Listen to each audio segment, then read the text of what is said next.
dapat ay pinturahan pa daw. So ang gagawin natin doon ay lalagyan natin ng waterline dito na orange, dito ay na dilaw. Yan, dito para tumingkad siya, para magandang tingnan sa malayo. Kasi yun talagang required ng MAU office sa munisipyo, kaya kailangan nating sumunod at magkakaroon tayo ng penalty kung sakasakali mang mahuli tayo sa laot ng maritime. Wala tayong rason kasi yun na talaga ibinigay na color, kaya color coding dito sa munisipyo, sa aming bayan. So ganoon din sa ibang munisipyo, ganoon din ang sistema. So yan, bagong bago yan mga guys. So kaso nga lang wala pa talagang makina. So malaki din ang ito eh, malaki din ang loob nito. Ayan oh. Yan, balot na balot siya ng yan, pintura na yan mga guys ay yan, epoxy with yan, epoxy primer with catalyst. Yan. So ito naman maaaring ito, gilder pintura with catalyst din. So ayan, kung mapapansin nyo, ito yung bangka ni Kamulit Fishing.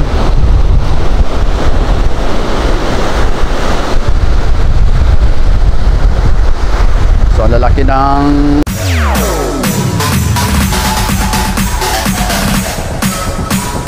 TikTok All-Star.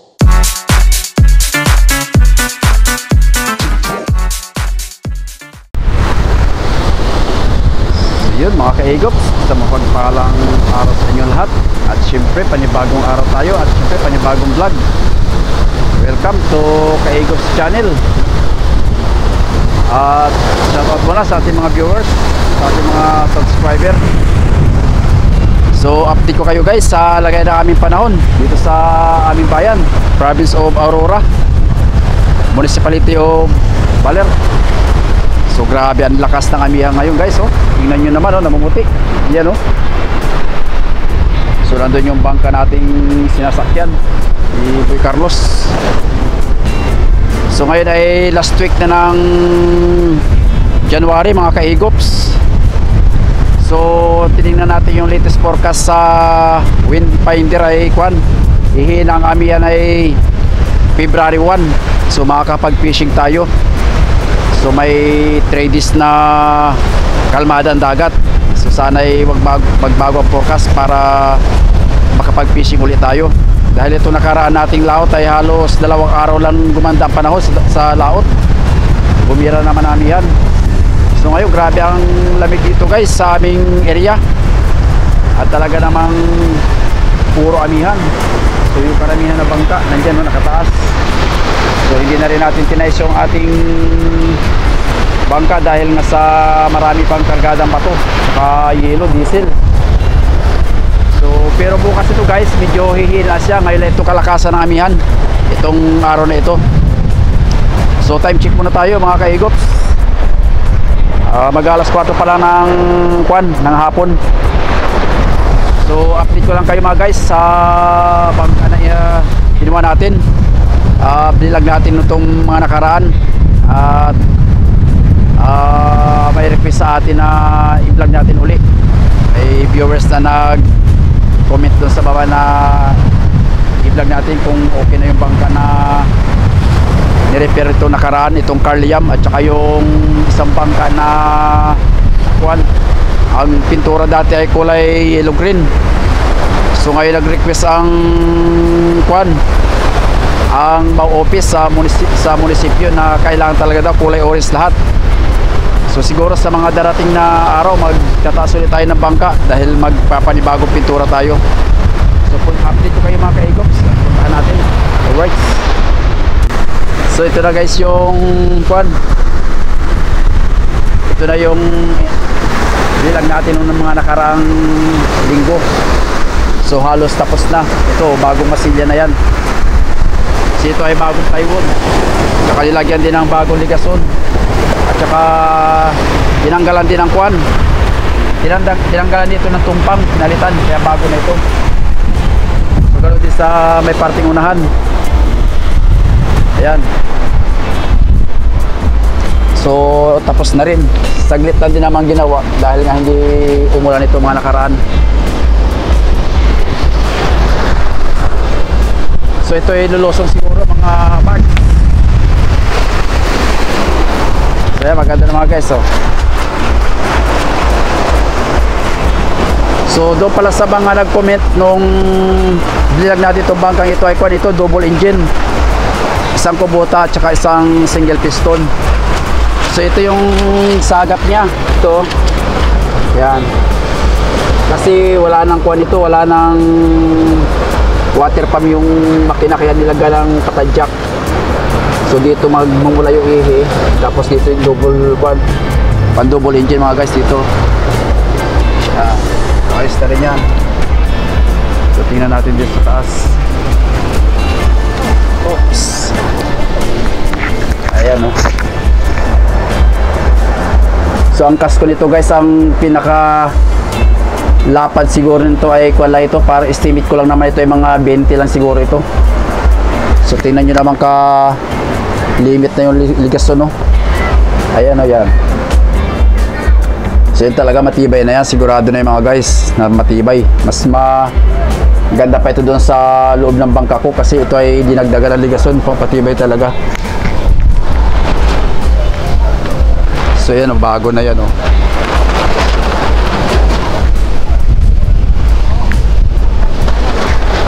So ito pinalitan din ito ng kwan, pinalitan din ito ng plywood.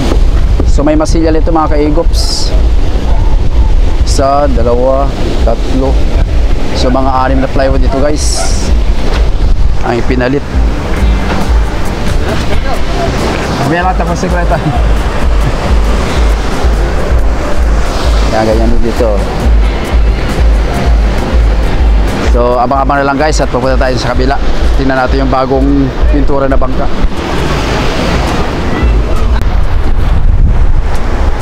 So yan guys, igagayak na nila yan bukas. So di kasi isang araw. So lilipat tayo dun sa kabilang kwan, bilang bangka. So dati dahil dyan nakapisto yun mga kaigop, so yung bangka na worth of 170. So nilipat na nila. Hello. So yan, kung mapapansin nyo, puro kulay orange na. Ito bago rehistro na ito guys, ito naka-rehistro na ito. So ito na yung bangka guys na sinasabi ko sa inyo, na yung kung mapapansin nyo yung correct kulay green. Ito yung pintura niya dati sa kwan, sa baba dito. Yan,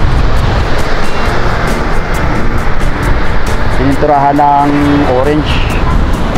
So sa ngayon wala pa namang kwan, wala pa namang makina siguro ito kasi kalalagay na ito ng tarik. Nung isang araw na ito nilagay ang tarik. So, bali tatlong pa lang pala ito, tatlong tarik lang pala ang nilagay.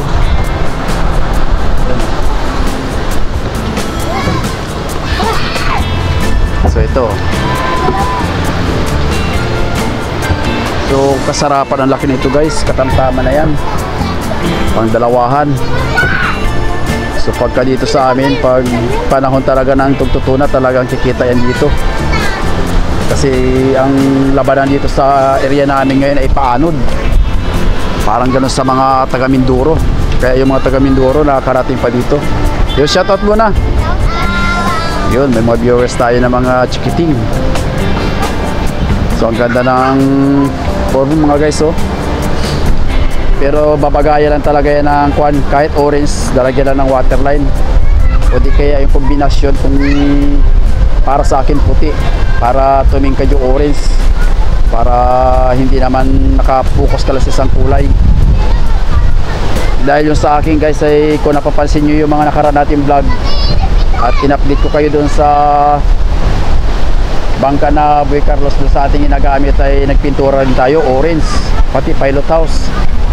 So may puti pang natira, so kaya kailangan dapat ay pinturahan pa daw. So ang gagawin natin doon ay lalagyan natin ng waterline dito na orange, dito ay na dilaw. Yan, dito para tumingkad siya, para magandang tingnan sa malayo. kasi yun talaga ang required ng mau-office sa munisipyo, kaya kailangan nating sumunod at magkakaroon tayo ng penalty kung sakasakali mang mahuli tayo sa laot ng maritime. Wala tayong rason kasi yun na talaga ibinigay na color, kaya color coding dito sa munisipyo, sa aming bayan. So ganoon din sa ibang munisipyo, ganoon din ang sistema. So yan, bagong-bago yan mga guys. So kaso nga lang, wala pa talagang makina. So malaki din ang ito eh. Malaki din ang loob nito. Ayan oh. Yan, balot na balot siya ng Yan, pintura na yan mga guys ay yan. Epoxy with yan. Epoxy primer with catalyst. Yan. So ito naman maaaring ito, gilder pintura with catalyst din. So ayan, kung mapapansin nyo, ito yung bangka ni Kamulit Fishing.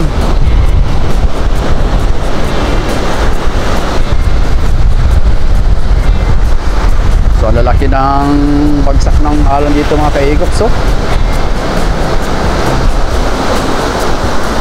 So yun, bago lang din yun, bagong pintura din. Yan, maganda rin ang kombinasyon mga guys, orange tsaka puti. So yan naman ay ibininta na rin. Siguro ang pagkalam natin, binibinta kasi ito ng 150,000. Walang ko na sunod yung presyo, pero ito ay bago na may-ari. Dati doon ito sa, kumpare ko ang pangalan yan mga kaigops na bangka, Jandel. So hindi lang natin na itanong kung sino nakabili, baka Yesa. So kasi ang pagkarinig natin ito para 150. Goods na rin kasi bago pa ito, ganda pa ng bangkang ito. Ang issue lang nito kasi walang gumagamit, walang kapitan. Ay sinasamahan na kasi na bago yung kapitan. Ito rin ay double engine. Ayan oh, single piston. Yan ang makina niya kasi natambay na rito ng halos kalahating taon na siya. Or mga 5 months ganyan.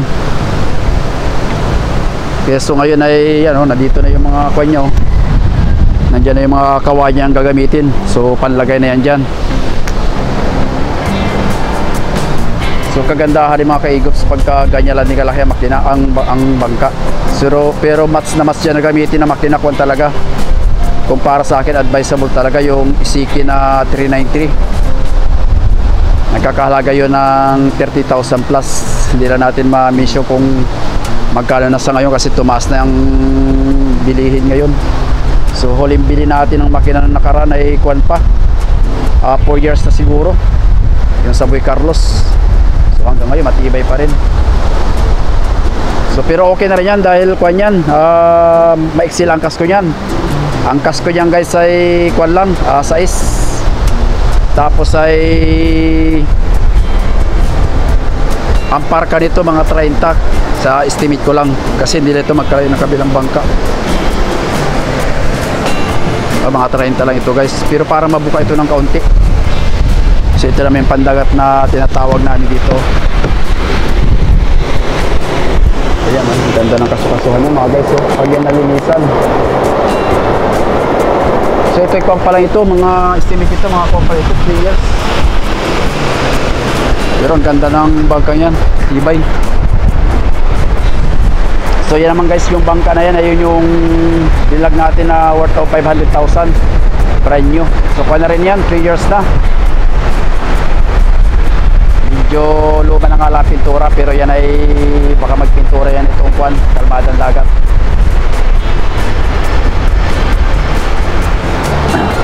So yun, maraming salamat sa mga viewers natin na walang sawang sumusubaybay at sumusuporta sa ating YouTube channel. Kung may mga comment pa kayo dyan dito sa ating vlog, magwala kayo, mag message na kayo dyan sa baba at ating sasagutin yan. At syempre shoutout dyan sa mga viewers natin sa Romblon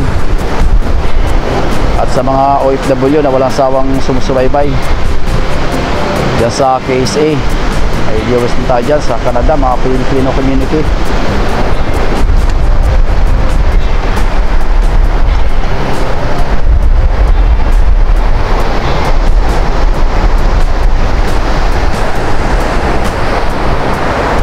So mamaya mga kaigops, pupunta tayo dun sa bangka at tayo maglilimas. At kanina ng umaga hindi tayo nakapaglimas doon. Yun, abang-abang na lang mga kaigops. Maraming salamat. Dito na muna natin tinatapos ang ating vlog. God bless at sana ay kayo sa mabuting kalagayan. Hanggang sa sunod. Yun mga kaigops, sa mapagpalang araw na naman. So ito yung kadugso na ating vlog mga guys. Dahil nakapag-video tayo nung nakaraan, ay hindi natin na-i-upload at inantabayan na natin na yung isang bangka na yung Carliam na i-repair ay nagpipintura na sila. So ito yung kadugso na ating vlog dito nung nakaraang video natin.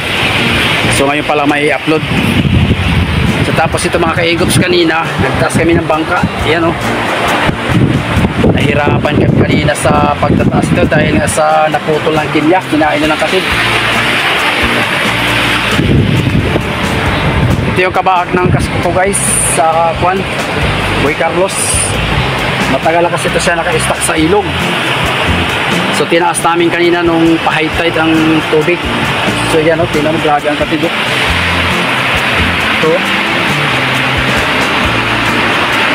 parang mga uod guys. So yan o, dami o, ubus talaga guys. So yan o,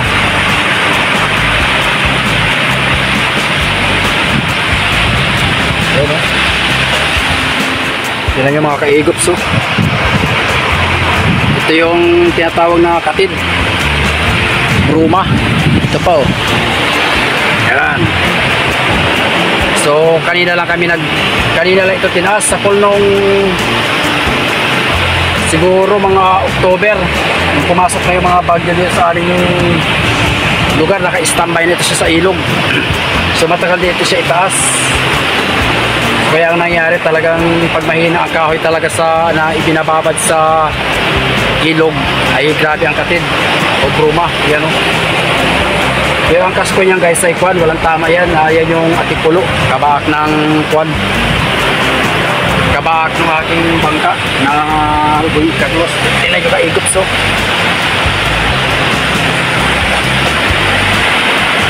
Kaya dito nakasalala yung pag nagtataas kami ng bangka, itong pilyan ito. Ito re-referendum sabi nung may-ari. So hanggang doon, wala na talaga guys. So yan o. Yan. So ang laki ng bag na ito ay 8.5 rin ang kasko. Ito, pang-plus na. Kaya kanina, dami namin nagtaas dito mga kaigop. Sa talagang pinahirapan kami ng gusto. Pang-plus talaga o. Ito yung mga pinagkuhanan nyo. Ito naman. Guys o. Grabe ang tama o. Ayan o.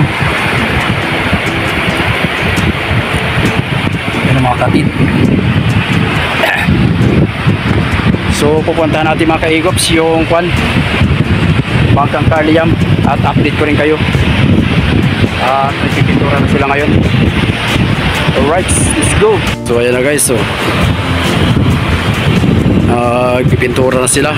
Kulay yellow naman yung taas, kombinasyon. Yung orange naman ay talaga sa baba.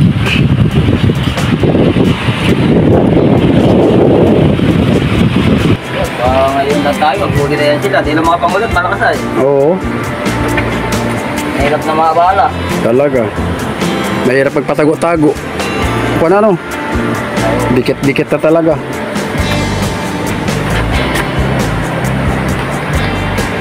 Pacham. Yung guys, oh, tibay na oh. Sa aking mga viewers, ito na yung nirepair nito nung nakaraan. Tapos na rin siya.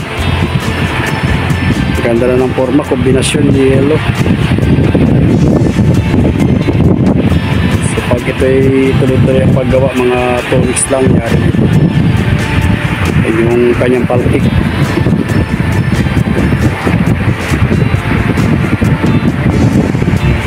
Tibay nito guys.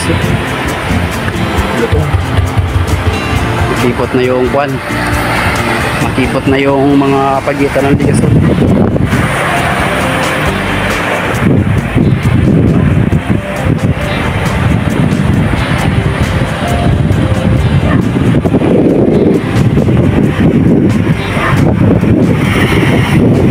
Lakas talaga yan mga kaigops.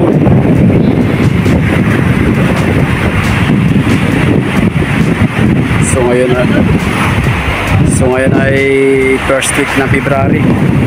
Ito yung kadugso ng ating vlog ng nakaraang January, last week. So natin in-upload dahil sa natabayan natin hanggang matapos itong bagang ito. So ayos na.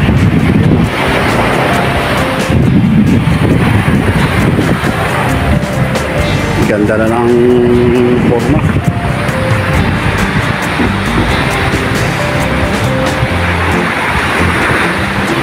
So mag-update din ako mga kaigops doon sa aking bangka sa Boy Carlos pagka ako'y nagpintura. Magpapatuyo lang tayo ng ilang araw.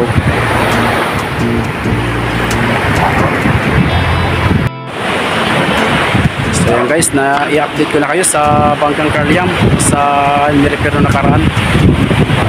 So yun, maraming salamat sa mga viewers natin at sa mga subscriber.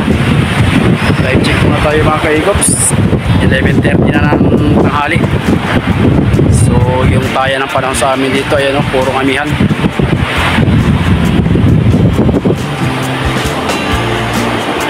Ganda na ng bangka. So yun, maraming salamat sa inyong walang sawang pagsubaybay at pagsuporta.